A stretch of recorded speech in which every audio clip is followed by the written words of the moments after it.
മന്ത്രി ജി.ആർ. അനിൽ ഒരു നൂറ്റാണ്ടിലെ നഷ്ടമെന്ന് നെടുമങ്ങാട്ടെ എൻ.ഡി.എ സ്ഥാനാർത്ഥി യുവരാജ് ഗോകുൽ.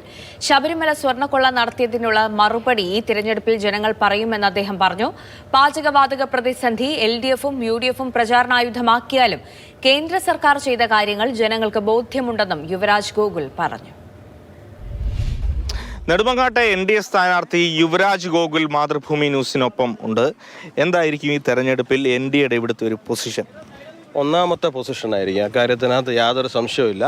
നിങ്ങൾ കുറിച്ച് വെച്ചോളൂ. മെയ് 4-ാം തീയതി വോട്ട് എണ്ണുന്ന സമയത്ത് നിങ്ങളുടെ ചാനൽ ഉൾപ്പെടെ മാതൃഭൂമി ഉൾപ്പെടെ ഏറ്റവും കൂടുതൽ ചർച്ച ചെയ്യാൻ പോകുന്ന മണ്ഡലം നെടുമങ്ങാട് നിയോജക മണ്ഡലമായിരിക്കും. നെടുമങ്ങാട് ഞെട്ടിക്കും. മന്ത്രിയുടെ മണ്ഡലമാണ്. അവിടെ ഒരു യുവരാജാവും മന്ത്രിയുടെ മണ്ഡലമാണ് എന്നുള്ളത് തന്നെയാണ് ഈ മണ്ഡലത്തിനകത്ത് നമ്മൾ മത്സരിക്കുന്നതിനകത്ത് ഏറ്റവും അധികം ഹൈലൈറ്റ് ചെയ്ത് പറയുന്നത്. കാരണം ഒരു മന്ത്രിയുടെ മണ്ഡലത്തിൽ ഉണ്ടാകേണ്ടത് എന്തെങ്കിലും വികസനം ഇവിടെ ഉണ്ടായിട്ടുണ്ടോ എന്നുള്ളതാണ്. ഒരുപാട് വിഷയങ്ങൾ ഈ തെരഞ്ഞെടുപ്പിനിടയ്ക്ക് ചർച്ചയാവുന്നുണ്ട്. ഡീലുമായി ബന്ധപ്പെട്ട ഒരുപാട് കാര്യങ്ങൾ, ശബരിമല വിഷയം.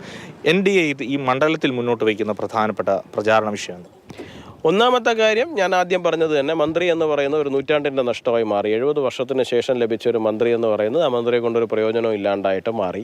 ശബരിമല വിഷയം ഒരു വലിയ വിഷയം തന്നെയാണ്. അതൊരു മണ്ഡലത്തിലേക്ക് മാത്രം ഒതുങ്ങുന്ന വിഷയമല്ല, അത് കേരളത്തിലേക്ക് മൊത്തത്തിലുള്ളൊരു വിഷയം തന്നെയാണ്. കാരണം സാക്ഷാൽ ശബരിമല ശ്രീധർമ്മശാസ്താവിൻ്റെ സ്വർണം കയറി അടിച്ചുകൊണ്ട് പോയാൽ, അവിടെ കയറി കൊള്ളയടിച്ചാൽ ഞങ്ങൾക്കൊന്നും സംഭവിക്കില്ല എന്നുള്ള തോന്നൽ ഒരു മുന്നണിക്കുണ്ട് എന്നുണ്ടെങ്കിൽ അത് അത്ര നല്ലതല്ല. ഈ LPG ക്ഷാമമൊക്കെ അതൊരു കേന്ദ്ര സർക്കാരിൻ്റെ കൂടി പരിഗണന വരേണ്ട കാര്യമാണ്. അല്ലെങ്കിൽ അതൊക്കെ ഒരു യു.ഡി.എഫും അല്ലെങ്കിൽ എൽ.ഡി.എഫും പ്രചാരണായുധമാക്കി. ഹോർമുസ് കടലിടുക്ക് വഴിയിട്ട് ഇന്ത്യയുടെ കപ്പലുകൾ മാത്രം ത്രിവർണ്ണ പതാക വെച്ചുകൊണ്ട് കടന്നു വരാൻ പറ്റുന്നൊരു സാഹചര്യം ഉണ്ടാക്കുന്നുണ്ട് എന്നുണ്ടെങ്കിൽ അത് കേന്ദ്ര സർക്കാരിൻ്റെ വിജയമാണ് എന്നുള്ള കാര്യത്തെക്കുറിച്ചിട്ട് ജനങ്ങൾക്ക് നല്ല നിശ്ചയമുണ്ട്. അതുകൊണ്ട് അത് കൂടുതൽ പ്രചരണ വിഷയമാക്കണം എന്നാണ് എനിക്ക് ഇടതുപക്ഷത്തോടും യു.ഡി.എഫിനോടും പറയാനുള്ളത്. ഏതായാലും തികഞ്ഞ ആത്മവിശ്വാസത്തിൽ തന്നെയാണ് യുവരാജ് ഗോകുൽ ഉള്ളത്. വികസന വിഷയങ്ങളൊപ്പം ശബരിമല അടക്കമുള്ള കാര്യങ്ങൾ ചർച്ചയാകും, അതെല്ലാം അനുകൂലമാകുമെന്നൊരു വിലയിരുത്തലാണ് എൻ.ഡി.എ സ്ഥാനാർത്ഥി പങ്കുവയ്ക്കുന്നത്.